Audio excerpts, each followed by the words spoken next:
Hello and welcome. आज की class शुरू करते हैं। हमेशा की तरह नया चैप्टर है, नाम है एसी। लिखो ऑल्टरनेटिंग करंट एसी। हाँ भाई साहब, चैप्टर नया शुरू होते ही लोगों के एकदम चेहरे पे खुशी। नया चैप्टर है, जल्दी ख़त्म हो जाएगा। छोटा चैप्टर है, ठीक है। बोर्ड में तो बहुत छोटी छोटी चीज़ें हैं, नीट जेई में थोड़ा ज़्यादा है। थोड़ा ज़्यादा पढ़ा देंगे, कमी थोड़ी अपने पास। तो सुन मेरी बात, इससे पहले जो चैप्टर पढ़ रहे थे उसका नाम था ईएमआई। ईएमआई में आपने देखा था कि अगर किसी कॉइल को एक मैग्नेटिक फील्ड में रोटेट किया जाए, तो जब रोटेट करने पे, आओ प्रभु पधारो, तो रोटेट करने पे क्या होता है कि उससे फ्लक्स चेंज होता है। फ्लक्स चेंज होता है तो उसके अंदर एक ईएमएफ इंड्यूस होता है। जो ईएमएफ इंड्यूस होता है वो थोड़ा वेरिएबल टाइप का था, टी पे डिपेंड कर रहा था। अगर तुम्हें पुरानी कहानी याद है तो पुरानी कहानी में तुम्हें ऐसा था कि सर जो ईएमएफ था वो था ई नॉट साइन ओमेगा टी। याद आ रहा है क्या? आया ना? ठीक है। फ्लक्स था एन बी ए कॉस थीटा या कॉस ओमेगा टी। यहाँ से अगर अपन करंट निकाल रहे थे तो करंट की वैल्यू थी आई नॉट साइन ओमेगा टी। ये सब बातें हमने पढ़ रखी थी, ये हम इससे पहले वाले चैप्टर में इतनी बातें कर रखे हैं। ये जो तुमने यहाँ से करंट जनरेट करी है, इस करंट का इस्तेमाल आने वाले टाइम में कैसा होगा अलग अलग इंस्ट्रूमेंट्स में, वो आप इस चैप्टर के अंदर पढ़ेंगे। समझ में आ गया क्या पढ़ेंगे? जैसे अभी तक एक बैटरी लगा रहे थे, तो बैटरी की जगह अपन अब एसी लगाया करेंगे और फिर देखा करेंगे कि इंस्ट्रूमेंट काम कैसे कर। आसान बहुत है, कठिन भी बहुत है। आसान उनके लिए है जो क्लास अटेंड करेंगे, टफ उनके लिए है जो क्लास अटेंड नहीं करेंगे। क्योंकि बेचारे भोले बच्चे सोचते हैं क्लास अटेंड ना करके भी सीख जाए। ऐसा हो नहीं सकता, आप सीख नहीं सकते। क्लास तो आपको अटेंड करनी पड़ेगी। साइन ओमेगा टी की जहाँ तक बात है, तो साइन का जो फंक्शन होता है वो दिखने में ऐसा होता है, देखा है आपने? इसका ये वाला पॉजिटिव हाफ होता है, ये वाला नेगेटिव हाफ होता है। साइन के फंक्शन का ग्राफ आप लोगों ने अगर पहले से देख रखा है तो आपको ये भी समझ में आ रहा होगा कि यहाँ पर इसी ग्राफ से रिलेटेड बातें होने वाली हैं। साइन और कॉस, इन दोनों को कंबाइंड एक शब्द से डिनोट किया जाता है। कोई बता सकता है क्या? आप जानते हैं इसे? साइनोसोडियल? नहीं जानते? साइनोसोडियल का मतलब है वो ग्राफ या तो साइन का है या फिर कॉस का है। ठीक है, थोड़ा सा गणित की बात है, कोई बात नहीं। इतना अगर आप लोग जानते हैं ऑल्टरनेटिंग करंट के बारे में, थोड़ी थोड़ी बातें, यहां से शुरुआत करने से पहले आपको यह समझ लेना चाहिए कि आखिर ऑल्टरनेटिंग करंट होती क्या है। ये तो अपन ने पिछले चैप्टर से देख लिया। क्या सिर्फ और सिर्फ साइन और कॉस की जो वेरिएशंस हैं करंट और पोटेंशियल में, क्या उन्हीं को अपन ऑल्टरनेटिंग बोलेंगे या इसके अलावा किसी और चीज़ों को भी ऑल्टरनेटिंग बोलेंगे? ऑल्टरनेटिंग का मतलब है सिस्टमेटिक तरीके से प्लस माइनस होना, मतलब करंट का सिस्टमेटिक तरीके से अपनी डायरेक्शन को चेंज करना। हम ऑल्टरनेटिंग करंट के साथ साथ जिस चीज़ के बारे में डिस्कशन करेंगे, हालांकि बोलेंगे नहीं बार बार, वो है अल्टरनेटिंग वोल्टेज। मतलब जो सोर्स है, सोर्स करंट प्रोवाइड कराता है, ये बात बोलना उतना एक्यूरेट नहीं है। सही तरीके से बोलना चाहिए कि जो सोर्स है वो एक अल्टरनेटिंग वोल्टेज प्रोड्यूस कराता है, सर्किट कंप्लीट होने की वजह से उसमें करंट फ्लो करती है। ये ज़्यादा अच्छा लग रहा है सुनने? ठीक है। तो हम जो डिस्कशन कर रहे हैं वो अल्टरनेटिंग वोल्टेज और अल्टरनेटिंग करंट दोनों का कर रहे हैं। सबसे पहले हमें ये सीखना है कि आखिर अल्टरनेटिंग होता क्या है। तो आप अल्टरनेटिंग की एसी की डेफिनेशन से शुरुआत करेंगे और दो चार बातें हैं, पहले फटाफट थ्योरी की निपटा लेते हैं, फिर उसके बाद इस चैप्टर में अपन आगे की कहानी सीखेंगे। आओ भाई बातें करें, अपन बैठ जाएं आराम से। भूख तो नहीं लग रही किसी को? भूख तो नहीं लग रही किसी को? ठीक है। सबसे पहले आपको जो डेफिनेशन लिखनी चाहिए वो है अल्टरनेटिंग करंट और वोल्टेज। ऑल्टरनेटिंग करंट और voltage.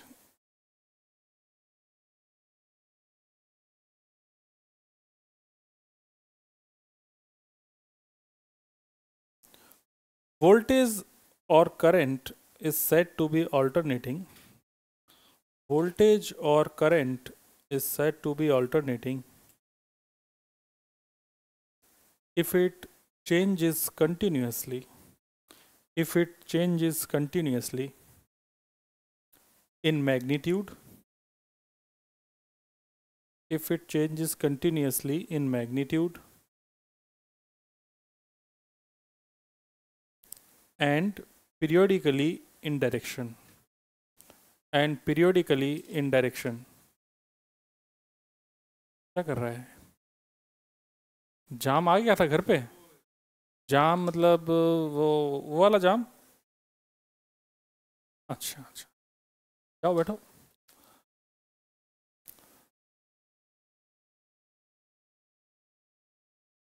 If it changes continuously in magnitude and periodically in direction, it can be represented by sine or cos curve. It can be represented by sine और cos curve. ठीक है, जैसे मैं current के लिए आपको अगर कुछ चीज़ें लिखाना चाहूँ तो जैसे ऐसा बोल सकते हैं, I is equal to I naught sine omega t, एक पीरियोडिक फंक्शन है साइन। आई नॉट यहाँ पर पीक या फिर मैक्सिमम वैल्यू है, कुछ भी बोल सकते हैं अपन, या तो पीक वैल्यू बोल दे या फिर मैक्सिमम वैल्यू बोल दे। Omega is called angular frequency.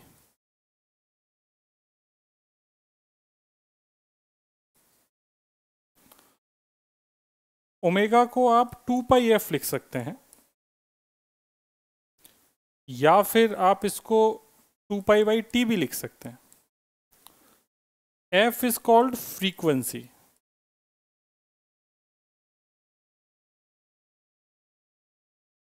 इसके अलावा तो बाकी सब चीज़ें तुमको पता ही हैं। I मतलब है current at any time t।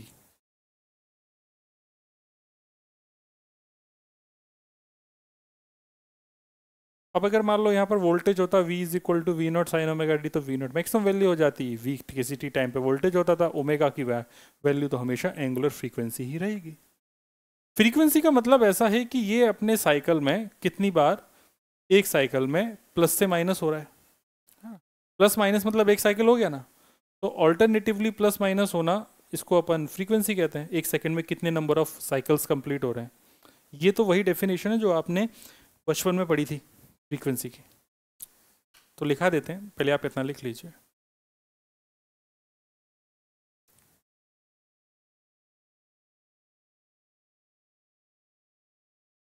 अगर इसको ग्राफ में रिप्रेजेंट करेंगे तो कैसा देखेगा? जैसा उधर बना रखा है अपन ने, है ना, सेम टू सेम। अच्छा, इसमें अगर जैसे मान लो और अपन इसी ग्राफ को भी बना लेना यहीं पे, बाद में क्या ही बनाएंगे, छोड़ो। ये मैक्सिमम वैल्यू आई नॉट हो जाएगी, मिनिमम वैल्यू कितनी हो जाएगी, माइनस का I naught, and this capital T will be time period. जो कैपिटल टी है it is called time period. और इस आई नॉट को अपन एक चीज और बोल सकते हैं, जैसे पीक वैल्यू और मैक्सिमम वैल्यू, या फिर इसको आप एम्पलीट्यूड भी बोल सकते हो। आया ना? इस ग्राफ में अगर इसका एम्पलीट्यूड देखोगे तो मैक्सिमम वैल्यू ही तो है।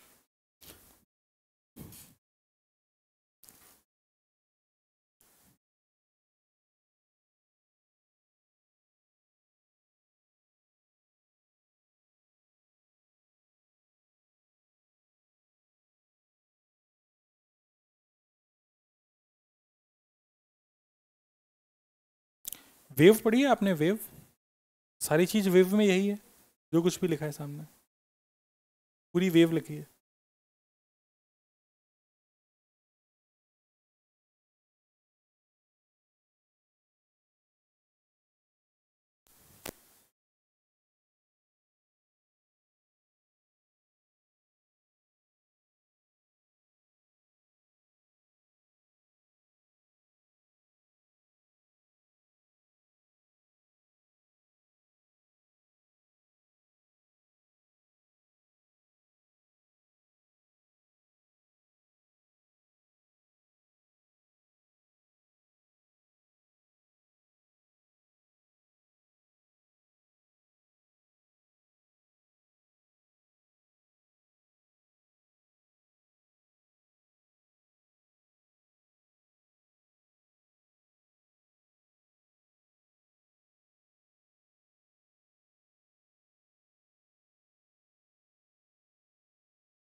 छाप लिया? पहला पॉइंट लिखा जाए, maximum value of current in either direction, maximum value of current in either direction, maximum value of current in either direction, either जो भी आप pronounce करें, maximum value of current in either direction is called amplitude of current.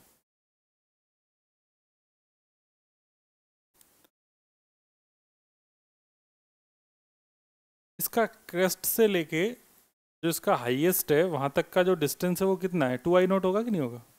Crest मतलब lowest, तो lowest से लेके highest तक का जो डिस्टेंस है वो कितना है? 2I0। ये देख के, ग्राफ से देख के भी बता सकते हो। Next point, time taken by AC to complete one cycle, time taken by AC to complete one cycle of variation, one cycle of variation is called time period of current.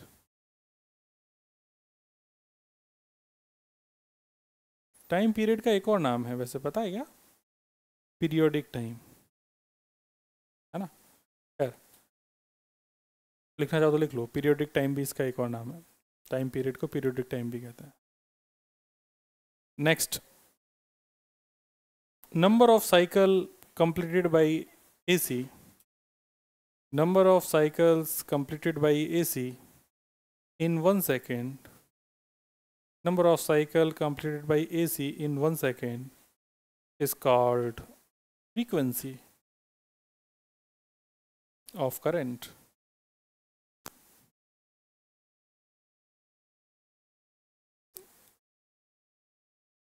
क्या हम angular frequency बोल रहे हैं, frequency बोल रहे हैं? तो हम एफ की बात कर रहे हैं ना कि ओमेगा की, है ना? ठीक है। और फ्रीक्वेंसी को अपन, जो फ्रीक्वेंसी की यूनिट है वो फ्रीक्वेंसी की यूनिट क्या होती है? हर्ट्स होती है। या फिर आप इसको बोल सकते हैं साइकिल पर सेकंड, कितने नंबर ऑफ साइकिल पर सेकंड हो गए, है ना? इंडिया में जो करंट आती है, जैसे अपन भारत की बात करें तो भारत में जो करंट आती है वो करंट 50 हर्ट्स पे आती है, और वोल्टेज कितना होता है? 220 वोल्ट। और अगर आप अमेरिका की बात करेंगे तो वहाँ पर जो करंट है वो 60 हर्ट्स पे आती है, और वोल्टेज होता है 110 वोल्ट। बात पता होनी चाहिए आपको, काम आएगी कभी बड़े हो जाएंगे तब, कि कोई भी इंस्ट्रूमेंट सीधा लाके यूएस से इंडिया में नहीं चिपका देना है, क्योंकि वो 110 वोल्ट के लिए बना है। यहाँ पे चिपका दोगे तो फूट जाएगा। इसलिए आपको एक अडाप्टर लेना चाहिए, एक कन्वर्टर लेना चाहिए, जो आप उसको 110 वोल्ट की, अपने यहाँ जो 220 वोल्ट का है उसको स्टेप डाउन करके 110 वोल्ट करे, है ना? ठीक, अपने यहाँ के इंस्ट्रूमेंट लेकिन वहाँ चल जाएंगे, क्योंकि 220 का है तो 110 पे चली जाएगा, हालांकि रिक्वायर्ड पावर उसे नहीं मिलेगी। ओके, खैर छापिए।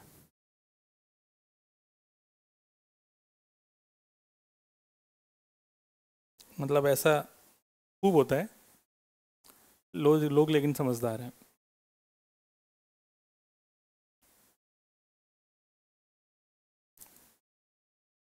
जो लोग घूमने गए थे अभी यूरोप में, स्विट्जरलैंड वाले कहाँ हैं? कौन गया था? पिंक कलर ना, क्या नाम है तेरा? विशाल, ईशान, हाँ नाम भूल गया यार तेरा। तो ईशान भाई, वहाँ पे चार्जर के लिए क्या लेके गए थे आप? लेके गए थे ना, इसीलिए लेके गए थे, क्योंकि रायता फैल जा रहा था वहाँ। ठीक है, चलो भाई आगे बढ़ते हैं। कंडीशन रिक्वायर्ड फॉर करंट और voltage to be alternating, condition required for current और वोल्टेज टू बी अल्टरनेटिंग। पहली कंडीशन है कि एम्पलीट्यूड शुड बी कांस्टेंट, पहली कंडीशन है amplitude should be constant, amplitude should be constant. दूसरी कंडीशन है alternate half cycle is positive and half is negative. Alternate half cycle is positive and half is negative. तुम समझे?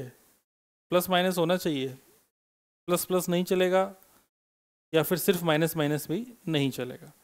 Next, the current, the alternating current, the AC, या जो भी लिखना चाहो, the AC continuously varies in magnitude.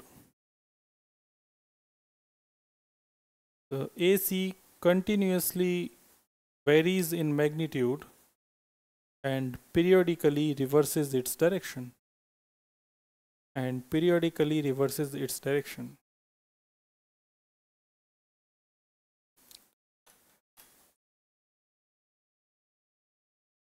क्या तुम्हारे मन में कभी ये थॉट आया कि हर वक्त तो डायरेक्शन बदल रही है? मतलब एक बार करंट क्लॉकवाइज जा रही है तो दूसरी बार कैसी जा रही है? तो फिर ये इंस्ट्रूमेंट कैसे चल रहे हैं?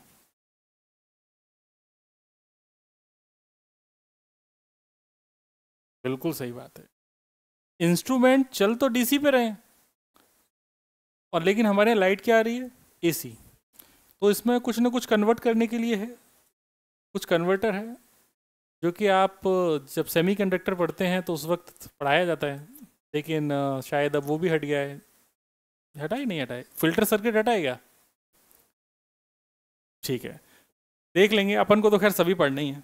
अपन जब सिलेबस खत्म होगा तो अपन सब कुछ पढ़ चुके होंगे, जो भी तुम्हारे बोर्ड का है, जो भी तुम्हारे जे नीट का है, सब कुछ पढ़ चुके होंगे। तो हम बात ये कर रहे थे दोस्त, क्या बात कर रहे थे? हमने कंडीशन लिखाई है ना, तो कंडीशन ये है कि ऑल्टरनेटिंग प्लस माइनस होना चाहिए और एम्पलीट्यूड कांस्टेंट होना चाहिए। तो जैसे मैं तुम्हें कुछ एसी दिखाता हूँ, देखो तुम एसी देखो, एसी है कैसी, ये एसी है कि नहीं? बहुत बढ़िया, प्लस माइनस है, प्लस माइनस है, प्लस माइनस है, और सारे की सारा एम्पलीट्यूड कांस्टेंट है। तो ये, और ये अल्टरनेटिंग अगर करंट है तो करंट बोल देंगे, वोल्टेज है तो वोल्टेज बोल देंगे। तो ये तो एसी है, बिल्कुल सही बात है, बहुत बढ़िया। चलो, ये हो गया साइनोसोडियल एसी। ये वाली एसी देखी क्या तुमने? मैं बोल रहा हूँ ये एसी है कि नहीं, बताओ। है कि नहीं? है एसी? तो देख रहे होगे कि ये plus minus plus minus plus minus plus minus, इसको बोलते हैं सॉ टूथ एसी। आरी के दांत देखें, आरी जानते हो? आरी जिससे सॉ लकड़ी काटते हैं, किर किर किर किर किर किर, है ना? उसके दांत ऐसे ही होते हैं, हाँ? तो ये सॉ टूथ एसी होगी। फिर आप लोगों ने इसको देखा है? तो देखा तो कुछ नहीं है, बात है सर आप कुछ भी करवा लो, है? ये वाली देखी है? Plus minus plus minus plus minus plus minus, इसको बोलते हैं स्क्वायर एसी। क्या बोलते हैं? स्क्वायर जैसी दिख रही है, रेक्टेंगल बनना होता था रेक्टेंगुलर एसी बोल देते हैं। इस बात से कोई फर्क नहीं पड़ता इनके नाम से, बस ये ध्यान रखना है कि ये एसी है कि नहीं है। अच्छा बताओ, ये एसी है कि नहीं?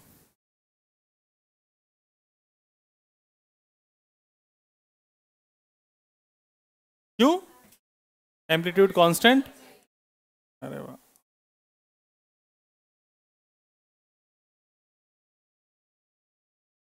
क्यों? क्योंकि सिर्फ पॉजिटिव है, नेगेटिव नहीं हो रहा, तो ये भी एसी नहीं। ये एसी प्लस डीसी का मिक्सचर है, क्या देख रहे हो क्या तुम? अगर तुमको थोड़ा सा ग्राफ का आइडिया हो, इस ग्राफ को वाई एक्सिस में ऊपर शिफ्ट कर दिया जाए तो ये बन जाएगा। और यूनिडायरेक्शनल ऐड करने का मतलब है कि तुमने डीसी ऐड करी है, तो अगर तुम एसी प्लस डीसी का मिक्सचर बनाओगे तो ऐसा बनेगा। फ्लक्चुएशंस होंगे वोल्टेज में, लेकिन वो कभी भी एसी नहीं कहलाई जाएगी। ओके दोस्त, छाप लो, अच्छा लग रहा है।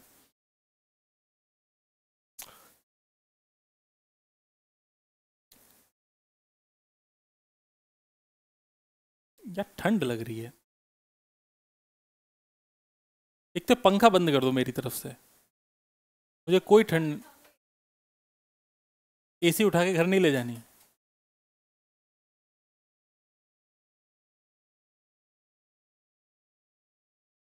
साइनोसोडियल, साइनो, अच्छा साइनोसोडियल।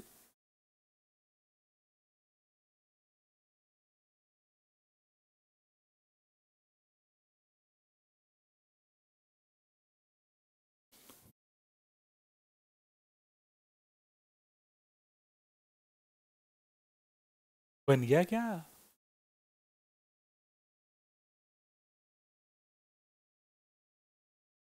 हम्म।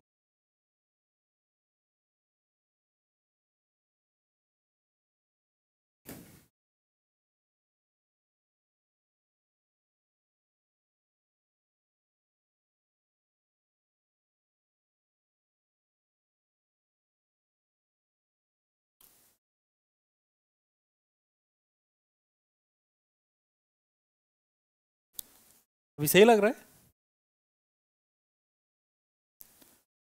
Very good sir, very good.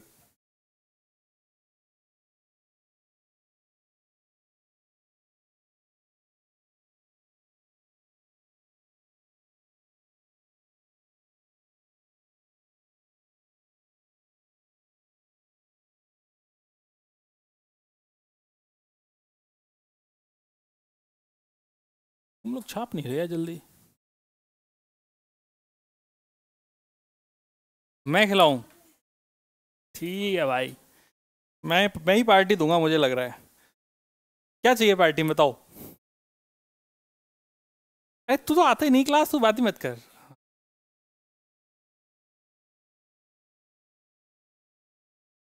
आप लोगों ने सारे ग्राफ छाप लिए हैं। अगली हेडिंग लिखी जाए एवरेज और मीन वैल्यू। एवरेज और मीन वैल्यू, थोड़ा मैथ्स पढ़ा दें आपको। एवरेज और मीन वैल्यू,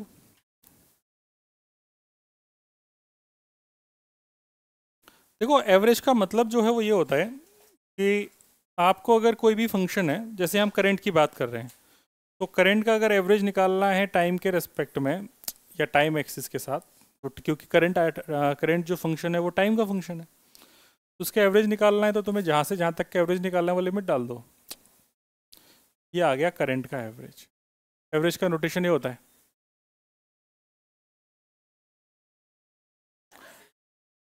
तो खींच मेरी फोटो कवि कहना चाहता है तो खींच मेरी फोटो। एक लूप की बात करेंगे तो एक टाइम पीरियड है ना। हाँ, ये बॉलीवुड में गाने वाला एक कवि है। अगर इसी बात का ध्यान में रखा जाए तो इसको तुम ऐसे भी बोल सकते हो, it is area under the curve I versus T divided by. देखो तुम एक लूप की अगर बात करोगे तो टी की वैल्यू कैपिटल टी डाल देना। जैसे हम एक लूप में बात करेंगे ना तो फिर यहाँ पर ये टी टोटल टाइम आ जाएगा। ये मतलब तो हुआ एक लूप का मतलब, हाँ एक क्रस्ट और एक ट्रॉफ, उसके बाद ही तो रिपीटेशन है ना। मतलब अगर तुम यहाँ पर बोलो तो ऐसा थोड़ी बोल सकते हो कि सिर्फ इतने का रिपीटेशन हो रहा है। रिपीटेशन तो यहाँ से लेके यहाँ तक का हो रहा है, या फिर आप ऐसा बोल दो यहाँ से लेके यहाँ तक का हो रहा है, या फिर आप ऐसा बोल दो कि भैया रिपीटेशन यहाँ से लेके यहाँ तक का हो रहा है। जो मन करे वो बोलो, पर लेकिन एक पूरा लूप तो लेना पड़ेगा ना। बहुत बढ़िया। तो इस कॉन्सेप्ट का इस्तेमाल करके अपन बिना मेहनत के कुछ कुछ चीज़ आपको बता देते हैं। जैसे sine theta, cos theta, sine 2 theta, cos 2 theta, इन सब की एवरेज वैल्यू 0 होती है इन वन लूप या in one time period. Loop अच्छा नहीं लग रहा, in one time period. Bracket में लिख दो यार लूप।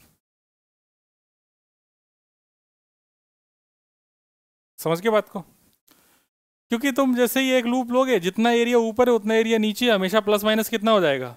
0। ये 2 थीटा की बजाय अगर 10 थीटा लिख दूंगा तब भी 0 ही रहेगा, क्योंकि उससे कर्व के नेचर पे फर्क पड़ने वाला नहीं है। ऐसे ही अगर अपन बात करें इन हाफ साइकिल, ये फुल लूप हो गया, इन हाफ साइकिल ये वन टाइम पीरियड अच्छा लग रहा है या फिर इसको इन फुल साइकिल लिख दें? फुल साइकिल ही लिख दो। तुम एक तो क्या है ना, सब चीज़ समझ जाते हो तो ये अच्छी बात है मेरे लिए। हाफ साइकिल में बात करेंगे तो हाफ साइकिल में जो साइन थीटा है उसकी एवरेज वैल्यू, कॉस थीटा की एवरेज वैल्यू, ये आती है 2/पाई। कितनी आती है? 2/पाई। तो आगे आई नोट तो एज इट इज रहा, तो हो जाएगा 2I0/पाई। अगर मैं इस फंक्शन की बात करूं यहाँ पर आई नोट लगा दें हाफ साइकिल के साथ कि I is equal to I0 sine omega t में हाफ साइकिल की एवरेज वैल्यू कितनी है, तो उसका आंसर है 2I0/पाई। इतना चमक गया। इन फुल साइकिल, या इन फुल साइकिल का मतलब क्या तुमने साइन स्क्वायर और कॉस स्क्वायर का ग्राफ देखा है कभी? मेरे प्रिय भोले बच्चों, किसका ग्राफ हो गया? साइन स्क्वायर का। वैसे एक लूप यहां तक पूरा हो रहा था, उस केस में ये नीचे आ रहा था ना कर्व, लेकिन अगर ये साइन स्क्वायर हो जाएगा तो साइन स्क्वायर थीटा, ये इसका ग्राफ है। तो यहां पर ये लूप बस इतना है, ये ध्यान रखना, क्योंकि इसका रिपीटेशन हो रहा है बार बार। समझा ना? अब मैं ये थोड़ी बोलूंगा कि इस पूरे का रिपीटेशन हो रहा है, रिपीटेशन अब आधे का हो रहा है। हाँ, वेरी गुड। इसके लिए फुल साइकिल सिर्फ इतना ही है। मतलब अगर तुमसे मैं बोलूं कि यहाँ पर जो फ्रीक्वेंसी साइन स्क्वायर थीटा के केस में अगर थीटा थी, तो अब यहाँ पर थीटा या इस फ्रीक्वेंसी को अगर एफ बोल दूं, अगर साइन थीटा के केस में फ्रीक्वेंसी एफ थी तो यहाँ पर फ्रीक्वेंसी 2f हो जाएगी, क्योंकि टाइम पीरियड आधा हो गया। क्योंकि पहले इतना लूप से रिपीटेशन हो रहा था, अब कितने से हो रहा है? आधे से। चमका? ये 11वीं का ज्ञान है पूरा, 12वीं में तो बस अपन मजे ले रहे हैं इसके। तो मैं कह रहा हूं कि in one cycle sign square theta, ये इसका ब्रैकेट का मतलब तो जान ही गए, कॉस स्क्वायर थीटा, इन सब की जो एवरेज वैल्यू वो हाफ होती है। तो तुम्हें ना ये 3 चीजें याद रखनी है, पहला, दूसरा और ये तीसरा। छाप लीजिए।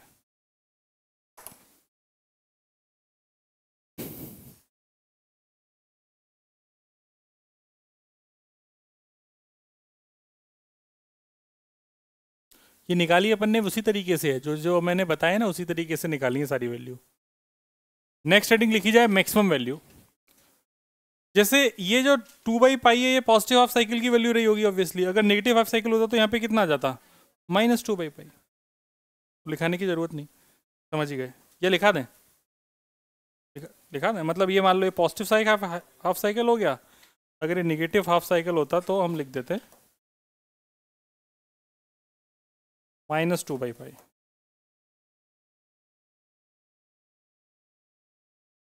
खैर, आपने जो हेडिंग लिखी है अगली क्या लिखी है? Maximum value. आओ बातें करें। तो जैसे आपके पास अगर ये ऐसा बोला जाए ए साइन ओमेगा टी है या फिर ए कॉस ओमेगा टी है, इसकी जो मैक्सिमम वैल्यू है वो कितनी है? ए। इसकी मैक्सिमम वैल्यू कितनी है?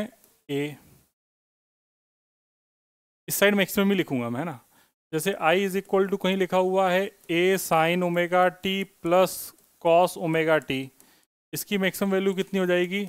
√a² plus b²। ये तो याद है ना तुम्हें? ये बी लिखना मैं भूल गया है, बी कॉस ओमेगा टी।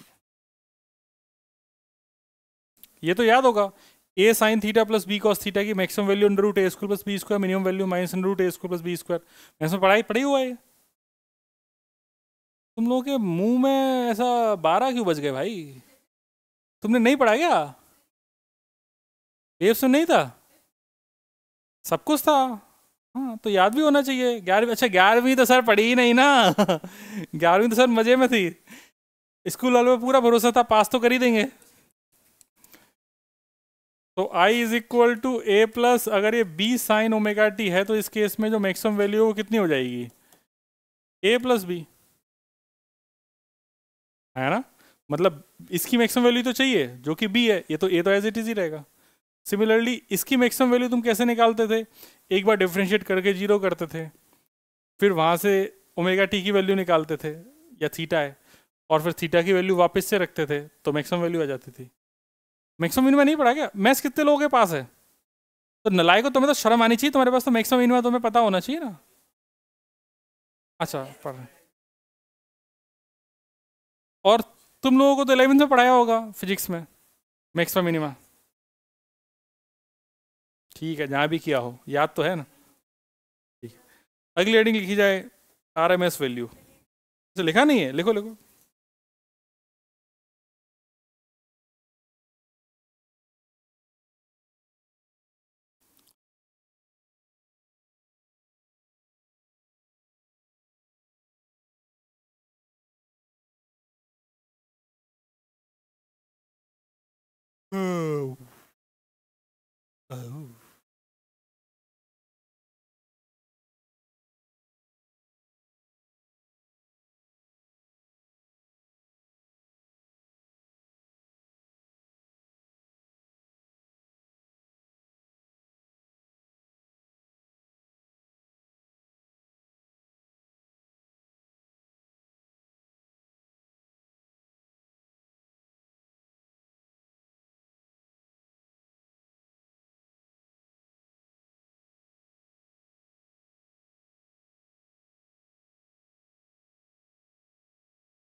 अगली हेडिंग लिखी जाए आरएमएस वैल्यू। आरएमएस तुम लोगों ने कहाँ पढ़ी है? केटीजी में। केटीजी में थर्मोडायनेमिक्स के चैप्टर में आप लोगों ने केटीजी में पढ़ा है। रूट मीन स्क्वायर वैल्यू, तो हेडिंग लिखी जाए आरएमएस वैल्यू। बोले बच्चों, RMS value, root mean square value. RMS value में सबसे पहली चीज है रूट, तो सबसे पहले रूट, अच्छा उल्टा करते हैं शुरू, इधर से करते हैं। रूट मीन स्क्वायर, तो पहले स्क्वायर करते हैं, तो स्क्वायर कर देते हैं, अंदर से शुरुआत कर रहे हैं। फिर मीन, तो मीन लेने के लिए अपन ने मीन ले लिया भाई, 0 से टी, 0 से एक लूप की बात कर रहे हैं तो एक टाइम पीरियड हो गया। फिर रूट ले लिया, ये बन गया तुम्हारा आरएमएस वैल्यू। किसी भी, यहाँ पर हम करंट की बात करें तो करंट का फंक्शन बन गया ये। ओके, सबसे पहला काम क्या है? स्क्वायर करना। सबसे पहले अपन ने स्क्वायर किया,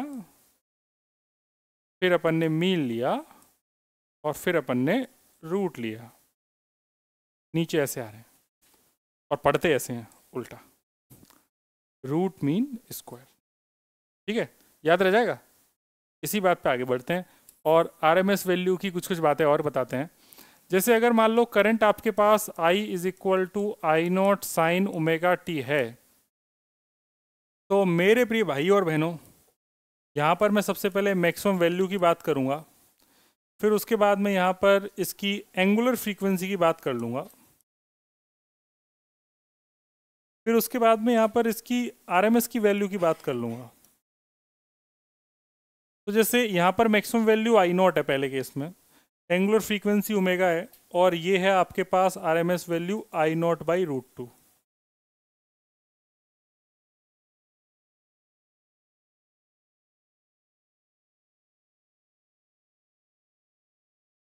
ये आपको याद रखनी है।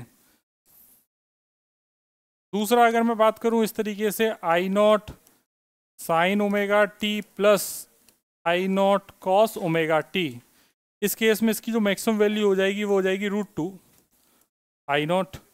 एंगुलर फ्रीक्वेंसी यहाँ पर आप कैसे निकालेंगे, ओमेगा की ओमेगा ही रहेगी, और फिर उसके बाद अगर अपन बात करें आरएमएस वैल्यू की, तो हो जाएगी root two I naught upon root two, मतलब ये हो जाएगी आई नॉट। ऐसे निकाल रहे हैं, और इन फंक्शन की मैंने ऐसे निकाल के डायरेक्टली लिख दी है।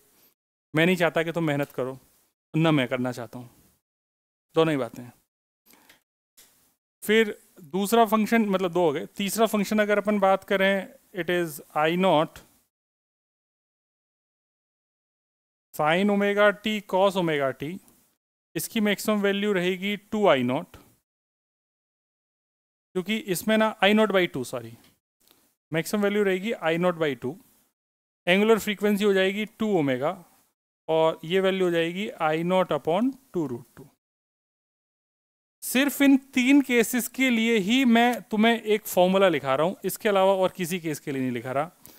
For above type of current, for above cases, जो IRMS है वो हमेशा पीक वैल्यू या मैक्सिमम वैल्यू अपॉन √2 लिखी हुई है। अब तुम चेक कर लो, हाँ या ना? ठीक, सिर्फ इसी के लिए है, इन टाइप की करंट्स के लिए या वोल्टेज के लिए मैक्सिमम वैल्यू अपॉन √2 फंक्शन ये काम करेगा। ये तीसरा वाला अगर तुम देखना चाहो तो मैं तुम्हें दिखा भी सकता हूँ। इस तीसरे वाले में तुमने 2 से मल्टीप्लाई 2 से डिवाइड किया होगा।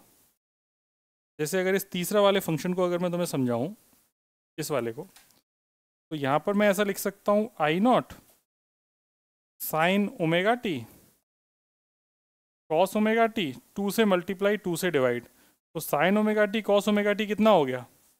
Sign 2 theta.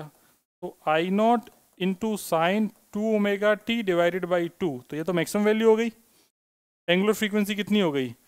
2 ओमेगा। तो देखो एंगुलर फ्रीक्वेंसी 2 ओमेगा लिख दी है, और ये आई नॉट बाई 2 लिखी है, और मैक्सिमम अपॉन √2 रहेगा वहाँ पर तुम्हारा RMS वैल्यू। ओके, तो RMS की ये वैल्यू थोड़ा याद रखना।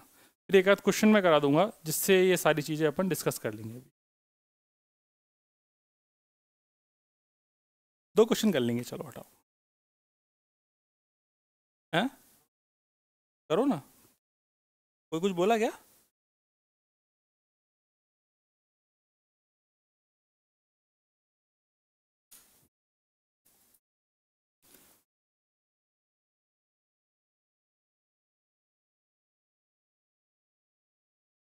इन तीनों ही केसेस में एवरेज वैल्यू कितनी है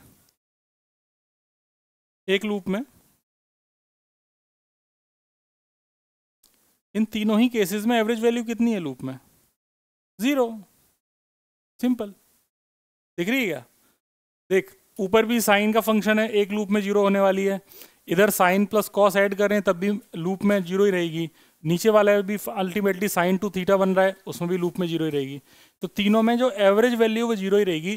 तो चाहते हैं एक कॉलम और बना लेना एवरेज वैल्यू का, जो कि 0 0 और 0, एवरेज वैल्यू का 0 ही रहेगा।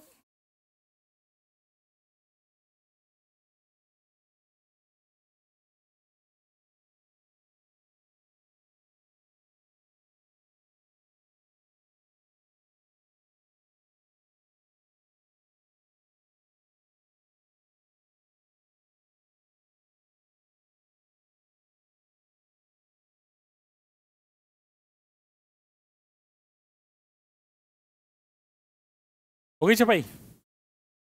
बहुत बढ़िया, शानदार।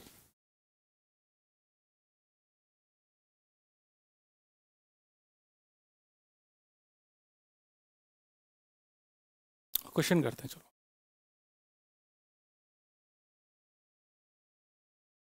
फाइंड RMS वैल्यू ऑफ, एक इजी करेंगे फिर एक टफ करेंगे। Find RMS value of I naught sine omega T, जो भी तुम्हें याद कराया ना उसी की पूछ रहा हूँ। Find RMS value of I naught sine omega T. इसे सॉल्व करके ड्राइव करके बताओ ये आई नॉट बाई √2 आ रही है।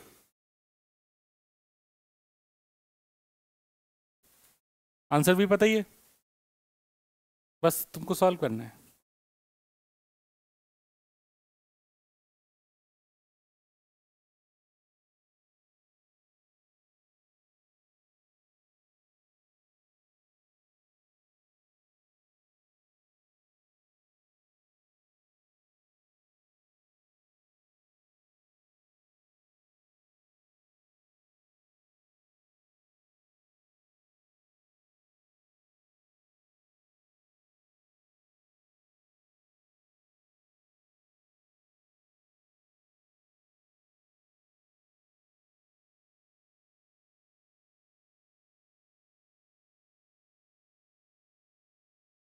नहीं, ये फॉर्मूला तो तुम्हें ऊपर से देख के ही बताया है मैंने। हाँ ना, ये फॉर्मूला नहीं, जो वो वाले इस वाले फॉर्मूले से करो जो लिखा है ना, जनरल फॉर्मूला आरएमएस वैल्यू का, उससे करना है। पहले स्क्वायर करेंगे, फिर मीन लेंगे, फिर रूट लेंगे एक लूप के अंदर। करो करो बेटे करो, करने वाले को कौन रोक पाया है।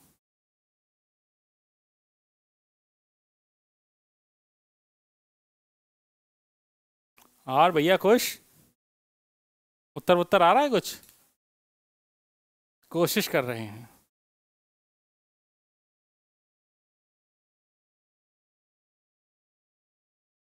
मिसिर जी,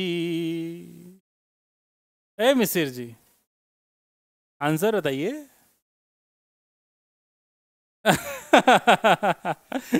चलो, कम से कम स्मार्ट तो खेला लड़का कि सर आंसर तो I naught by root two ही है।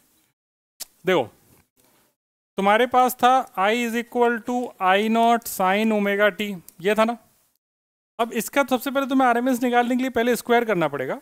तो मुझे पता है मुझे ये करना है, I square D T divided by D T का इंटीग्रेशन 0 से टी, इंटीग्रेशन 0 से टी। इसका स्क्वायर करेंगे तो लिखेंगे I naught square sine square omega T D T divided by D T का इंटीग्रेशन टी लिमिट 0 से टी। यहाँ पे अभी इंटीग्रेट करना अभी बाकी है। इतना चमक गया? तो इसका इंटीग्रेशन सॉल्व हो गया तो 1/t पहले बाहर ही लिख लो, क्योंकि ये तो नीचे टी आ गया सॉल्व हो गया, t minus 0 that is T. अब अंदर वाले का रायता फैलाते हैं। तो यहां से देखो तो तुम आई नॉट स्क्वायर कॉन्स्टेंट है तो इंटीग्रेशन साइन के बाहर आ गया, अंदर बचा sign square omega T D T का इंटीग्रेशन फ्रॉम 0 टू टी। और इस सब के ऊपर अपने को क्या लगाना है? रूट लगाना है। चमक गई बात?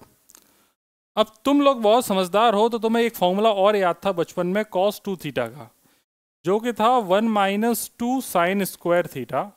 तो यहाँ से बच्चे साइन स्क्वायर थीटा की वैल्यू लिख लेंगे 1 minus cos 2 theta divided by 2।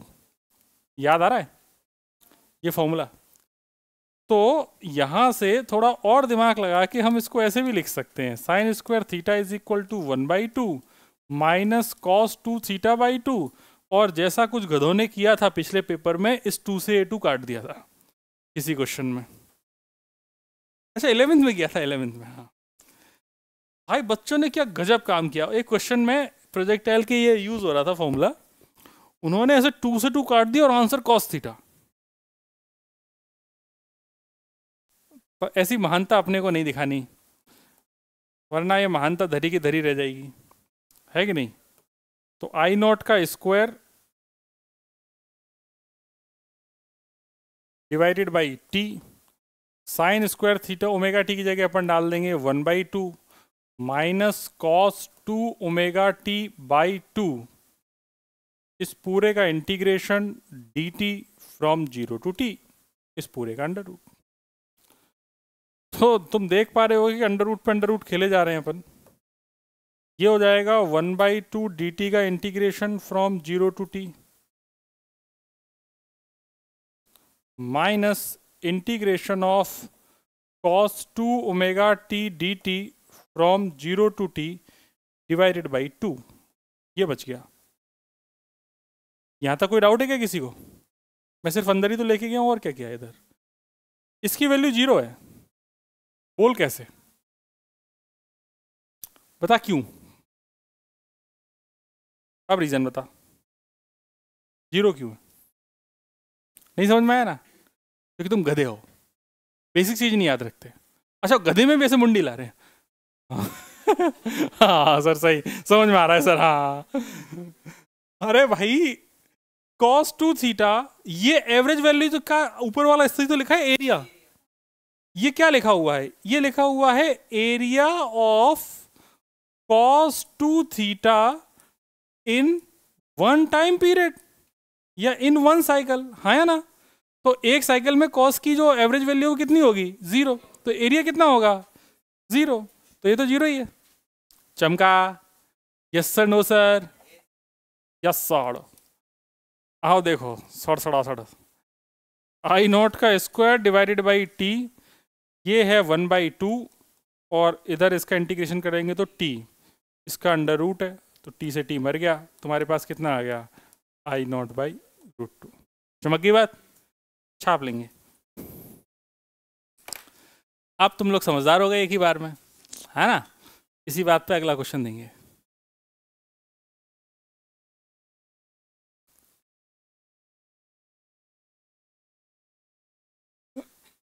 देखो, हाँ हाँ बिल्कुल, क्योंकि तुम्हें इंटीग्रेशन स्क्वायर का डायरेक्टली याद नहीं है ना। याद है क्या, साइन स्क्वायर थीटा का इंटीग्रेशन क्या होता है? देखा, तुम मैथ्स है ना तुम्हारे पास। हाँ, अरे वाह, सो गुड। ये लड़की इतनी प्यारी बात बोली ना, अब देखो भाई इस पे तो मतलब मस्त बात बनती है। इस बच्ची का ये कहना है कि देखो सर, आप बेफालतू की बातें मत करो, आप मुद्दे की बात करो।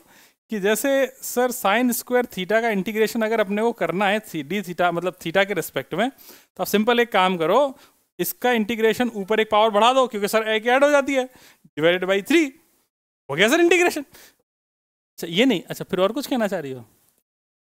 नहीं अरे नहीं, वो हम लोग नहीं समझ पाएंगे, ये नहीं करना है। ये सिंपल एक्स का फंक्शन थोड़ी है कि x square d x, sine अपने आप में एक फंक्शन है, ये नहीं कर सकते हो। इसको पहले तुमको नॉर्मल तोड़ना पड़ेगा इस तरीके से बच्चू, ये पाप है। मतलब वो 11th वाले नहीं 12th वाले भी गलती कर रहे हैं। तो मैथ्स है ना तेरे पास, तो इंटीग्रेशन क्यों नहीं पड़ी?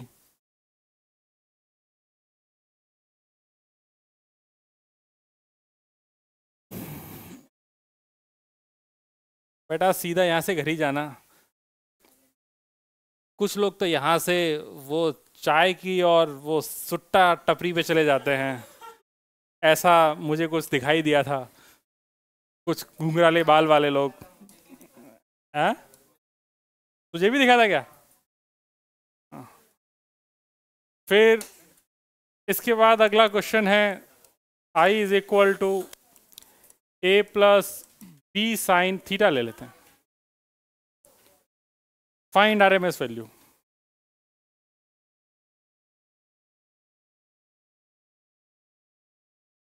करो करो, अब तो पता चल गया मेथड, सॉल्व करो।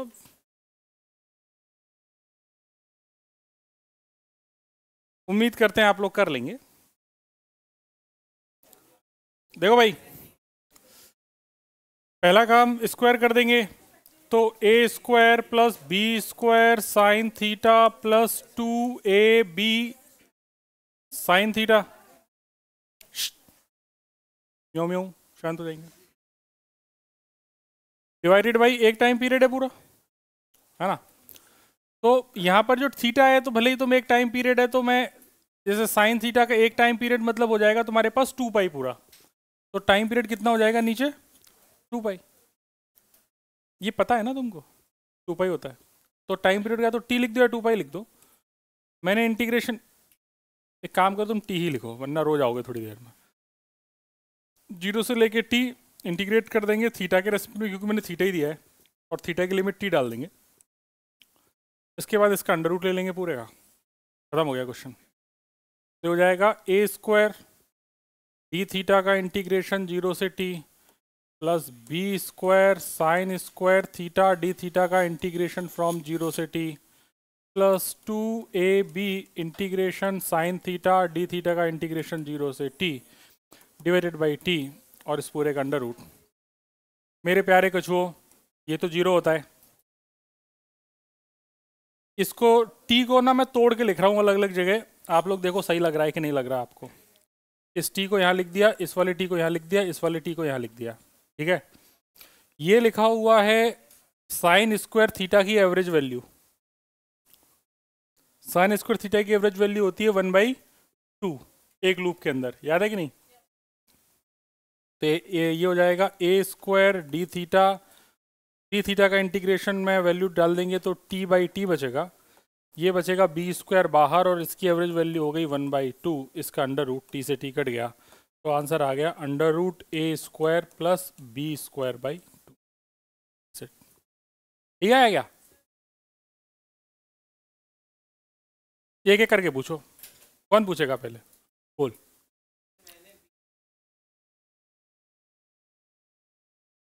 नहीं, फंक्शन हमेशा आरएमएस अपने नेचर को चेंज करेगा, क्योंकि उसमें पूरे फंक्शन का स्क्वायर होता है, तुम अलग नहीं छोड़ सकते उसको। और यहाँ पर आप वो फॉर्मूला भी नहीं लगा सकते कि मैक्सिमम की वैल्यू बाई रूट टू, क्योंकि ऐसा लगा देने से पूरा रायता ही फैल जाएगा। वो तो सिर्फ 3 फंक्शन के लिए मैंने बताया। हाँ, और कुछ कहना है? अगर याद ना हो तो हाँ, साइन स्क्वायर थीटा का वैल्यू डाल के 1 - cos 2 थीटा/2 सॉल्व हो जाएगा। ठीक है, नहीं आएगा बेटा, गलत आ रहा है। हाँ, और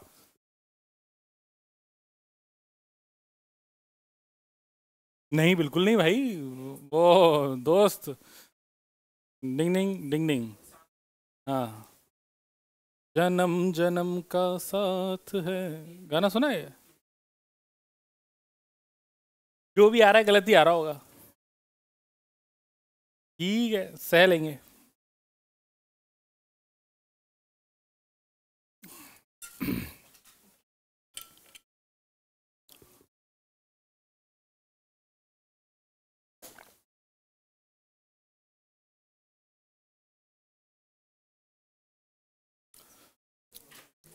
आगे बढ़े, अगली कहानी।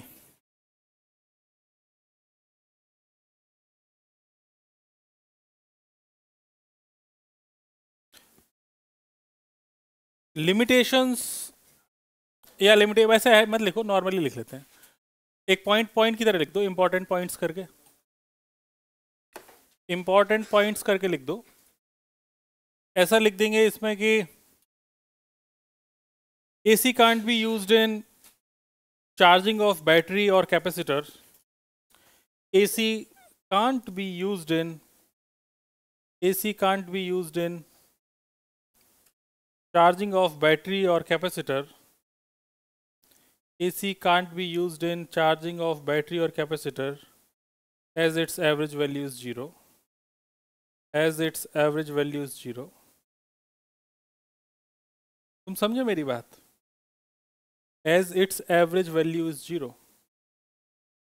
AC की हेल्प से आप कभी बैटरी को चार्ज नहीं कर सकते, क्योंकि चार्ज करने पे क्या होगा कि करंट की एवरेज वैल्यू तो 0 ही है, तो अल्टीमेटली वो बैटरी चार्ज डिस्चार्ज होकर कुछ चार्ज ही नहीं होगी।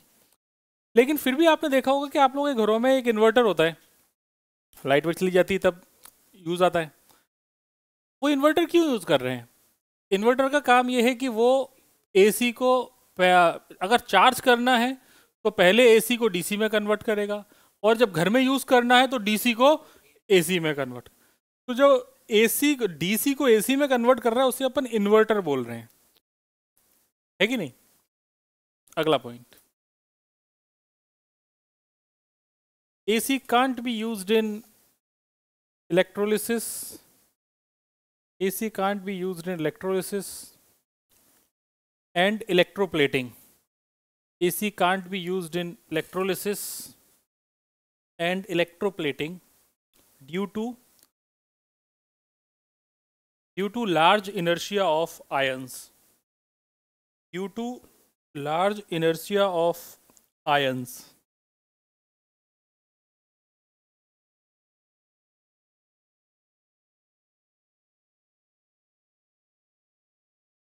Due to large inertia of ions. तो इस बात को समझो कि जैसे मान लो एसी हर मोमेंट पे अपनी डायरेक्शन को बदलना चाह रही है, एक बार राइट एक बार लेफ्ट, एक बार राइट एक बार लेफ्ट। अब एक भारी आयन पड़ा हुआ है, वो जब राइट जाने की सोचता है तब तक उसके पास इंफॉर्मेशन आती है कि लेफ्ट जाना है, और जब वो लेफ्ट जाने की सोचता है तो उसके पास इंफॉर्मेशन आती है राइट जाना है, तो वो कहीं नहीं जाता है। समझे बात को? इसलिए अपन जो इलेक्ट्रोलिसिस और इलेक्ट्रोप्लेटिंग होती है, इसमें अपन कोई भी चीज़ इस तरीके की एसी इस्तेमाल नहीं करते, डीसी करते हैं, यूनिडायरेक्शनल। ओके, नेक्स्ट पॉइंट, और alternating current I naught is greater than I RMS is greater than I average. मतलब peak value is greater than I naught is greater than I R M S is greater than I average. ठीक है, next point.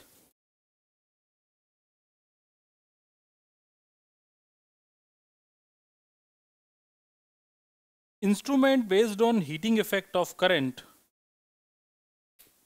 instrument based on heating effect of current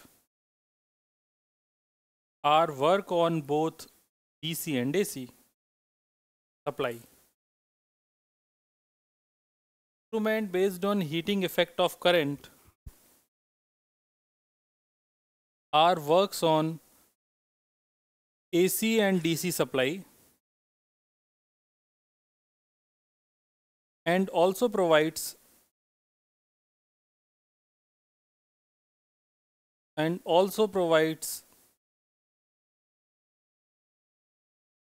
same heating for same value,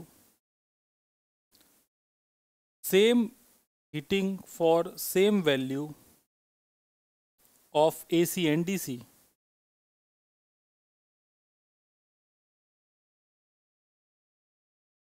इसे अब तुम थोड़ा सोचोगे, वैसे तुम सोचते नहीं हो, फिर भी अगर जैसे तुम इसे सोचोगे तो तुम्हारे मन में एक बहुत बड़ा डाउट आएगा। इसने एक बात बोली कि सेम जैसे कुछ इंस्ट्रूमेंट हैं उन्हें आप AC और DC किसी में भी यूज़ कर सकते हो, लेकिन वो इंस्ट्रूमेंट जो हीटिंग इफेक्ट पे काम करते हैं उनको आप AC और DC दोनों में यूज़ कर सकते हो। समस्या ये है कि ऐसे इंस्ट्रूमेंट जो हीटिंग इफेक्ट पे काम कर रहे हैं वो सेम हीट प्रोवाइड करेंगे AC और DC की वैल्यू के लिए, लेकिन एक बात बताओ, AC की क्या कोई कांस्टेंट वैल्यू होती है? तो इसने तो बोल दिया है AC की वैल्यू के लिए ये सेम हीट प्रोवाइड करेंगे। यहाँ पर जो बात कर रहा है AC की जिस वैल्यू के लिए, वो बात कर रहा है RMS वैल्यू के लिए, बात कर रहा है RMS वैल्यू। और DC के लिए जो बात करता है वो बात करता है एवरेज वैल्यू के लिए। ठीक है, तो AC के बगल में लिख लो RMS और DC के बगल में लिख लो एवरेज। कि कौन कौन सी वैल्यू के लिए ये बात बोल रहा है। ऐसा थोड़ी है कि हमेशा हर करंट पे ऐसा हो रहा होगा। ठीक है, समझ में आ गई बात? इसी में कंटिन्यूशन में लिखते जाएंगे एक लाइन और। That's why a bulb brides equally,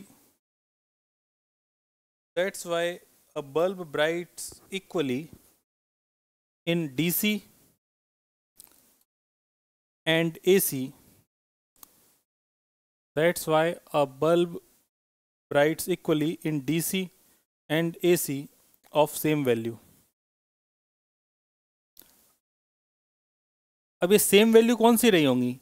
AC के केस में RMS और DC के केस में एवरेज, ये दोनों एक दूसरे के बराबर हो गई होंगी। समझ गए? तुम अगर AC के केस में एवरेज ले लोगे तो जीरो ही आएगा आंसर। तो AC के केस में क्या लेना है? RMS, और DC के केस में क्या लेना है? एवरेज। चमक गई बात? ठीक है भाई। Next, DC meter in AC circuit reads 0, DC meter in AC circuit reads 0 because average of AC is 0 in one cycle,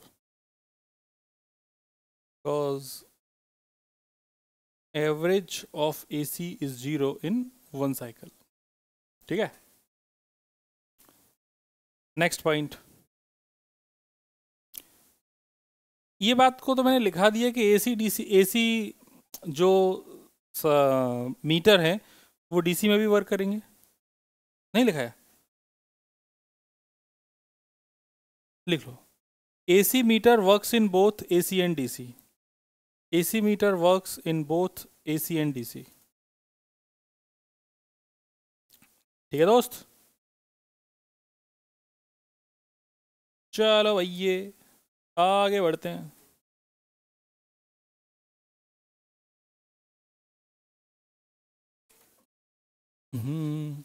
अब आगे की कहानी वापस से समझी जाए फिर लिखी जाए। तो समझने के लिए पहले शुरुआत करते हैं फेज से। फेज से, ठीक है। हर व्यक्ति के जीवन में अच्छा बुरा फेज आता है। तुम्हारी जिंदगी का भी कोई ना कोई फेज चल रहा होगा, या तो अच्छा या बुरा। कुछ लोगों के हसीन फेज चल रहे होंगे। तो वो फेज में बात ऐसी है दोस्त कि हम यहाँ पे एसी के फेज की बात कर रहे हैं। ये टाइम वर्सेस करंट का जो ये फेज है, I इज इक्वल टू, ये ग्राफ है I naught sine omega T का। मैं साइन ओमेगा टी की बात नहीं करूँगा, अब मैं थोड़ा इस फेज में कुछ चीज़ें ऐड करूँगा तो हो जाएगा I is equal to I naught sine omega t. तो देखो सुनो मेरी बात, फेज का सिंपल मतलब होता है एंगल, ठीक है, दिमाग मत लगाना कभी। फेज का सिंपल मतलब क्या होता है? एंगल।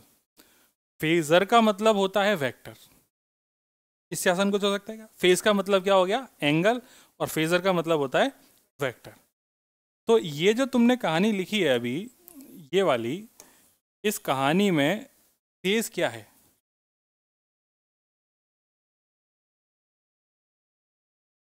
जो भी अंदर लिखा हुआ है वो सब कुछ फेज है। इनिशियल फेज का मतलब होता है t इक्वल टू 0 पर। जो अब फेज है वो फेज है initial, that is called pi not. दोनों पॉइंट समझ में आ गए? अब तो आ ही गए होंगे, ठीक। तो ये हो गई फेजर की कहानी, फेज की कहानी।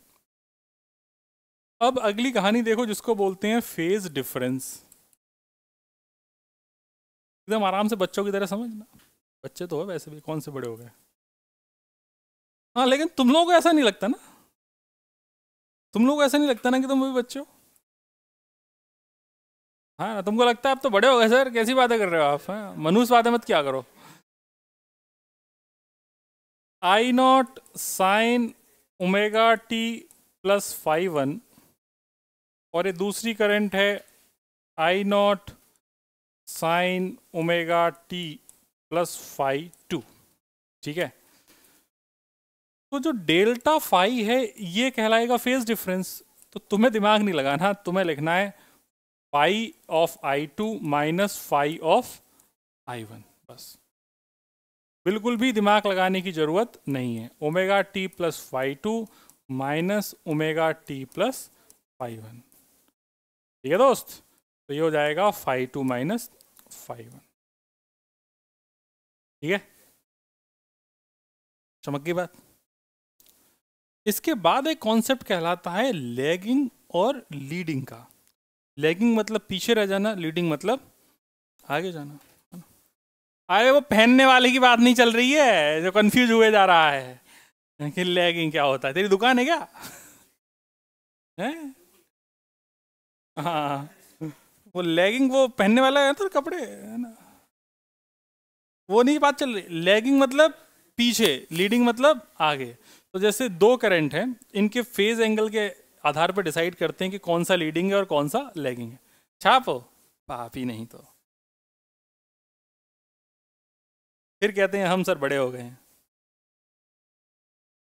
आओ बातें करें।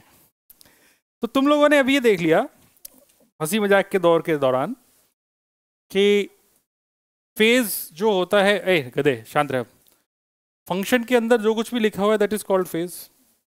फेज डिफरेंस अगर उनको सिंपली घटा दिया जाए तो फेज डिफरेंस। अब लैगिंग और लीडिंग के जो कॉन्सेप्ट है उसको समझ लेना चाहिए। ये स्पेलिंग LE होता है LA होता है? सही है ना? ए होता है ना? हाँ ना। अच्छा ओ, तो नहीं नहीं, फिजिक्स से शायद उन्होंने सोचा है कि पहले तो एक ऐसा नाम थोड़ी थे कुछ। लीडिंग का मतलब होता है आगे, लेगिंग का मतलब होता है, लिखो इस बात को और लिखो, function which achieve its maximum value first. Function which achieves its maximum value first. Function which achieve its maximum value first leads.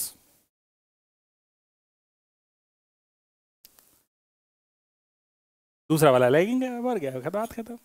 इतना क्या दिमाग, चमकी बात। ओके अच्छा, अब तुम्हारे सामने ना एक छोटे से एग्जाम्पल से मैं समझना चाह रहा हूँ कि तुम कितना समझे। जैसे एक लिखा हुआ है I is equal to I naught sine omega T, ये इसको आई वन आई टू नाम दे देते हैं। ये है I naught sine omega T plus pi by 3। ये बताओ इनमें से कौन लीड कर रहा है?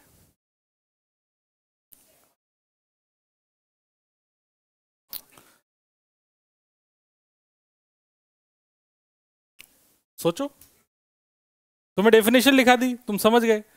अब बताओ इन दोनों में कौन लीड कर रहा है? फर्स्ट वाला लीड कर रहा है। चलो शुरू करते हैं, शांति सुनो, ठीक है। इस फंक्शन की जो मैक्सिमम वैल्यू है वो आई नॉट है, और इस फंक्शन की भी मैक्सिमम वैल्यू, यहां तक तो कोई डाउट नहीं तुम्हें?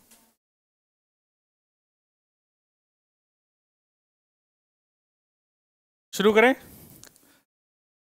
तो दोनों की मैक्सिमम वैल्यू आई नॉट है। ये अपनी मैक्सिमम वैल्यू कब अचीव कर रहा है? गधे शांत हो जा। ये अपनी मैक्सिमम वैल्यू तब अचीव कर रहा है जब ओमेगा टी पाई बाई 2 है, लेकिन ये अपनी मैक्सिमम वैल्यू तब अचीव कर रहा है जब ओमेगा टी पाई बाई 6 है। क्योंकि मैक्सिमम वैल्यू कितने पे होगी? 90 डिग्री पे होगी कि नहीं होगी? और ये भी कितने पे होगी? 90 डिग्री पे। ऑलरेडी ये कितना है? 60, तो इसे कितना होना चाहिए? 30। तो मैक्सिमम वैल्यू कौन पहले अचीव करेगा, फर्स्ट या सेकंड? अच्छा ये देखो, ये देखो भाई साहब, ओमेगा टी मतलब ऑब्वियसली सेकंड वाला।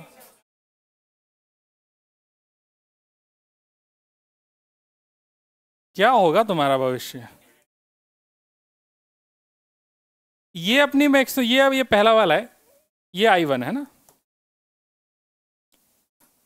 पीले रंग से बना देते हैं। और ये दूसरा वाला है,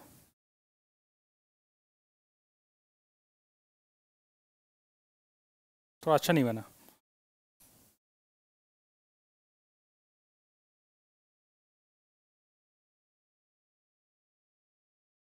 ये अच्छा लग रहा है, ठीक है। तो जैसे पीले वाले ने जो मैक्सिमम वैल्यू, पीला वाला इज आई टू, इसने वैल्यू पाई बाई 6 मतलब 30 डिग्री पे अचीव कर लिया। और इस वाइट वाले ने जो मैक्सिमम वैल्यू है वो कितने पे अचीव करी है? पाई बाई 2 पे। तो कौन लीड करेगा? ऑब्वियसली सेकंड वाला। तो आई टू इज, और इसको तुम ना नॉर्मल भी तरीके से सोच सकते हो, t इज इक्वल टू 0 डालने पे जो आई वन है उसकी वैल्यू है कितनी? 0। और t इज इक्वल टू 0 पे आई टू की वैल्यू कितनी है ऑलरेडी? आई नॉट इंटू साइन 60 मतलब √3/2। सही बात है। तो या तो तुम यहां से देख लो कि मैक्सिमम वैल्यू तो ये तो बहुत देर के बाद अचीव करेगा, जबकि ये ऑलरेडी मैक्सिमम की तरफ बढ़ रहा है। √3/2 इज लेस देन 1, तो मैक्सिमम 1 की तरफ जाएगा, तो थोड़ा सा तो आगे जाएगा। तो ये लीड कर रहा है, वो लैग कर रहा है, सिंपल। इसको सोचने का एक और तरीका है, मतलब एक और सिंपल तरीका ये है कि आप अगर इस ग्राफ को देखो तो थोड़ा सा अगर तुम्हें ग्राफ आता हो, जैसे y is equal to sine theta है, ठीक है। y is equal to sine theta में अगर मैं लिख लूँ y is equal to sine theta plus something, कुछ भी मान लो 30 डिग्री है। तो इस थीटा प्लस 30 को अगर मैं 0 करूं तो थीटा की वैल्यू कितनी है? माइनस की 30 डिग्री। मतलब इस वाले ग्राफ को मुझे 30 डिग्री पीछे की तरफ शिफ्ट करना चाहिए। आया ना? ये मतलब हुआ। तो 30 डिग्री अगर पीछे की तरफ शिफ्ट करूंगा तो ये ग्राफ अपनी मैक्सिमम वैल्यू को पहले अचीव कर लेगा ना। ऐसे ही ये ग्राफ कितना है? 60 डिग्री है, तो इस ग्राफ को मुझे पीछे कितना शिफ्ट करना चाहिए? 60 डिग्री। तो ये जो यहाँ से शिफ्टिंग हुई है पीले वाले की, तो व्हाइट वाले को पीछे मैंने कितना शिफ्ट किया? 60 डिग्री। तो अगर यहाँ पर मैं देखूंगा तो हो जाएगा ये माइनस का π/6। तो जितना मैं पीछे शिफ्ट करूंगा उतनी मैक्सिमम वैल्यू को पहले अचीव कर लेगा। आया ना? सोचने का एक और तरीका, तुम पहले वाले का सबसे पहले इनकी फ्रीक्वेंसी सेम कर लो, सेम दी ही होगी, कर क्या लो, सेम दी ही होगी। फिर उसके बाद पहले वाले का फेज लिखो, दैट इज ओमेगा टी। दूसरे वाले का फेज लिखो, that is omega T plus pi by 3। इसमें किसका फेज ज़्यादा है लग रहा है? सेकंड वाले का ज़्यादा लग रहा है ना। तो जिसका फेज तुम्हें ज़्यादा ऐसा अपीयर हो, मतलब ओमेगा टी से थोड़ा सा ज़्यादा, तो इसका मतलब वो पहले है। ठीक है, मतलब ऐसी ढेर सारी कहानियां हैं, वो अलग अलग केसेस में अलग अलग भी हो सकती हैं, लेकिन इस पर्टिकुलर केस में ये चीज़ एकदम सही है। ओके, इन सबसे बेटर है कि आप अपने बुद्धि के स्तर को थोड़ा सा बढ़ाएं और आप ये देखें कि कौन फंक्शन अपनी मैक्सिमम वैल्यू को पहले अचीव कर रहा है। जो अपनी मैक्सिमम वैल्यू को पहले अचीव करेगा वो लीड करेगा, जो बाद में अचीव करेगा वो लैग करेगा। तो इस क्वेश्चन को देख के ही अगर मुझसे पूछा जाए तो पहले मैं ऐसे ग्राफ से भी सोच सकता हूँ, ऐसे भी सोच सकता हूँ, और इसके एक्सप्लेनेशन में लिख दूंगा, since I2 achieved its maximum value, since I2 achieved its maximum value at omega t equal to pi by 6, omega t equal to pi by 6, and I1 achieved maximum value at omega t is equal to pi by 2,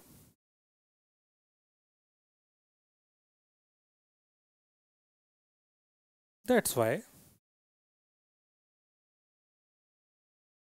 I2 is leading by I1, I2 is leading by I1 by an angle of, कितना phase difference है? पाई by 3। तो कितने से lead कर रहा है? पाई by 3 से। Lead कितने से कर रहा है? तो डेल्टा फाई निकालो, लिखो delta phi is equal to phi 2 minus phi 1, that is pi by 3, leading by pi by 3। Phi 2 is leading by pi by 3, I2 is leading by pi by 6 नहीं है बेटा, पाई बाई 6 पे तो maximum value achieve करा है। ठीक है, okay okay, चमक गई बात। इस क्वेश्चन में किसी कोई डाउट है क्या? नहीं है? बस बेसिक चीज याद रखनी है, जो अपनी मैक्सिमम वैल्यू को पहले अचीव करेगा वो लीड करेगा, बस। अगली कहानी,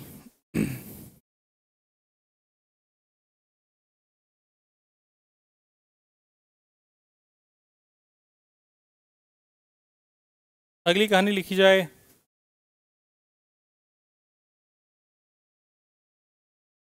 मतलब ग्राफ देख के बताना तो बहुत ही आसान है। अगर ग्राफ दे रखा हो तो ग्राफ देख के बताना तो बहुत आसान है कि उसमें कौन पहले अचीव कर रहा है वो लीड करेगा, दूसरा वाला लैग करेगा। एक ही क्वेश्चन लिखना जरा।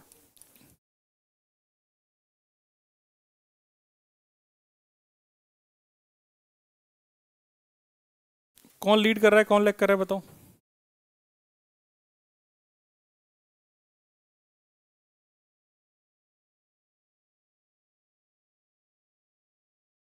कौन लीड करेगा?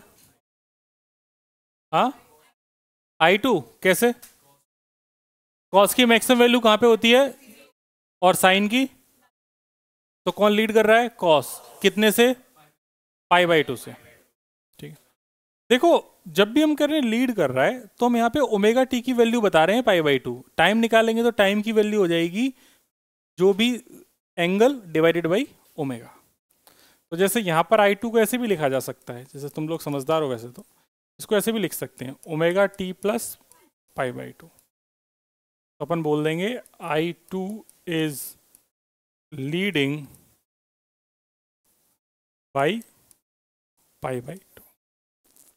ठीक है, तुम दोनों को या तो सेम कर लो, पहले साइन और साइन में कन्वर्ट कर लो, फिर अंदर देख लो कौन ज़्यादा है, वो पहले अचीव कर लेगा। अगर यहाँ माइनस लिखा होता तो ये लीड करता है ना। ठीक है ना? ठीक, अगला क्वेश्चन, मतलब अगले पॉइंट, फेजर और,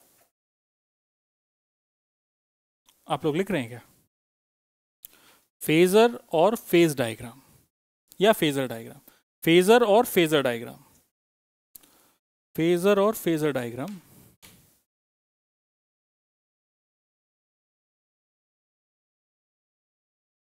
diagram representing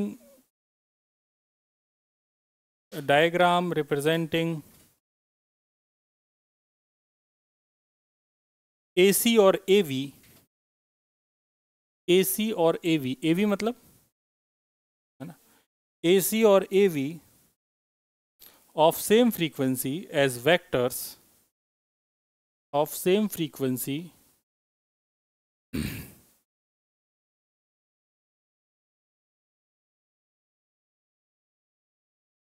as vectors bracket में phasor with the phase angle between them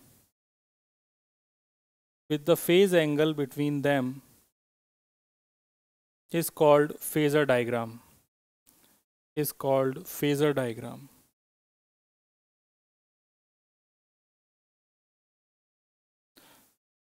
next point इसी में, the projection of a phasor on y-axis, the projection of a phasor on y-axis represents instantaneous value of quantity.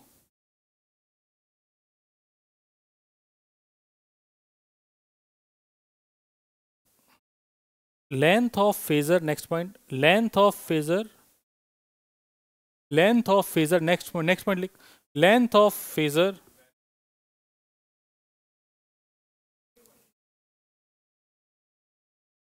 Value of quantity बोला है बस। Next point, the length of phasor represents the peak value of quantity.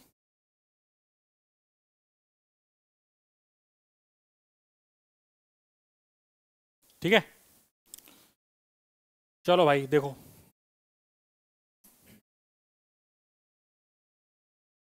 मतलब ये पूरा theory theory वाला portion अपन ने आज निपटा दिया। जैसे आपके पास ये लिखा हुआ है I is equal to I naught sine omega t, तो ये जैसे करंट है, इसमें इसका मैक्सिमम वैल्यू कितना है आई नॉट, तो यहाँ पर मैक्सिमम वैल्यू रिप्रेजेंट कर देनी है। इसका एक्स एक्सिस से बनने वाला एंगल ओमेगा टी है, तो इसका अगर वाई एक्सिस पे अगर आप लोग कंपोनेंट लेंगे तो ये कंपोनेंट कितना हो जाएगा आई नॉट साइन ओमेगा टी, ये इसकी इंस्टेंटेनियस वैल्यू को रिप्रेजेंट करेगा। ओके, सेम मैं अगर मैं मान लो एक और फेजर बनाऊँ तुम्हारे लिए, देखो ये मैंने एक वी बना दिया, ये पोटेंशियल का, ये एंगल है फाई नॉट, तो उस केस में इसकी जो v की वैल्यू यहाँ पे निकलेगी वो हो जाएगा वी नॉट है ऑब्वियसली मैक्सिमम वैल्यू, ये हो जाएगी V naught sine omega T plus phi naught. समझ गए? तो फेजर तो आसान चीज़ है, अभी जब आगे एक एक सर्किट पढ़ाऊंगा तो फेजर तुम्हें बहुत आसान लगेगा, जब अपन, क्योंकि उनमें एकदम फंडामेंटल है। हमेशा जितने भी इंस्ट्रूमेंट में पढ़ोगे उनमें अल्टरनेटिवली जो फेज डिफरेंस है वो 90 डिग्री है सब में, कोई दिमाग ही नहीं लगाना किसी में, छाप लेंगे।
हो गया?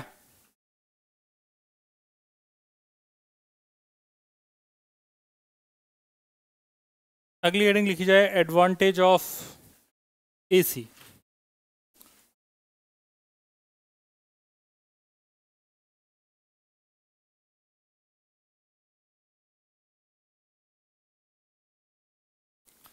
Advantages of AC.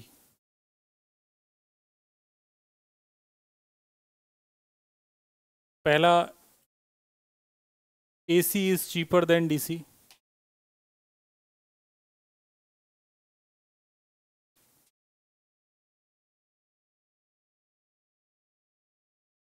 AC is cheaper than DC. Next, it can be easily converted into DC by using rectifier. It can be easily converted into DC by using rectifier.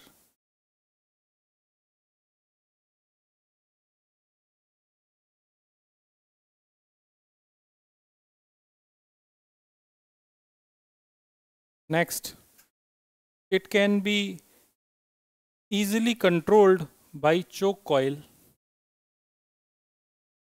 It can be easily controlled by choke coil. CHOKE, choke coil. Choke coil मतलब inductor coil है ना? choke coil. choke coil मतलब inductor, simple. Next, it can be transmitted over long distance. It can be transmitted over long distance at low power loss. At low power loss.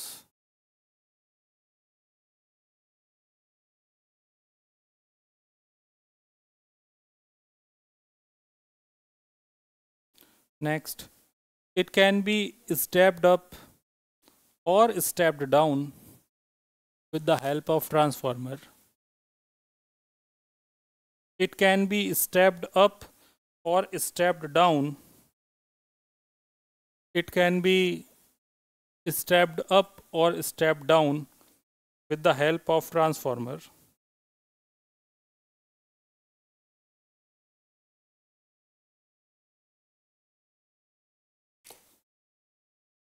That's it. आज के लिए इतना ही. अगली class में अपन सारे elements के बारे में डिस्कशन करेंगे. आज के लिए इतना ही. Thank you very much.